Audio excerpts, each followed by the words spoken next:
Good morning everyone. Namaskar Jaikundi Mahojay. आज मैं power lifting training और डे 3 सो रातिपुৱা শুই ফ্ৰেছ আপ কৰি লৈ ওলাই দিলোঁ জিমলৈ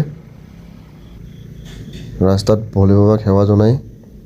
চিধাই পালোঁ জিমত পাই জোতা লগাই লৈ ডাইৰেক্ট ধৰিলোঁ ষ্ট্ৰেচিঙত ষ্ট্ৰেচিং বহুত জৰুৰী হয় সকলোৱে জানে ৱেইট লিফটিং টাইমত সো ষ্ট্ৰেচিং কমপ্লিট কৰি লৈ ডাইৰেক্ট মই ধৰি ল'লোঁ ৱেইট লিফটিং ট্ৰেনিঙত তো আজি আছে মোৰ ডেডলিফ্ট লাহে লাহে ৱেইট বঢ়াই গৈ আছোঁ এনেকা নহয় কি যে মই ডাইৰেক্ট ৱেইট বঢ়াই গৈ আছোঁ হৰ এক সেটৰ 12টা কে ৰেপ মাৰি গৈ আছোঁ যিমান পাৰে ইমান হেভি মাৰিব ট্ৰাই কৰি আছোঁ সো সেইকাৰণে এটা ৰেপে দেখাব পাৰিছোঁ আপোনালোকক সো মোৰ আজি লাষ্ট টপ সেট আছিলে 160 সো তাকে আপোনালোকক দেখাবলৈ ট্ৰাই কৰিছোঁ যে কেনেকৈ লিফ্ট কৰিছোঁ 160 লাষ্ট এণ্ড টপ সেট 160 মাৰি লৈ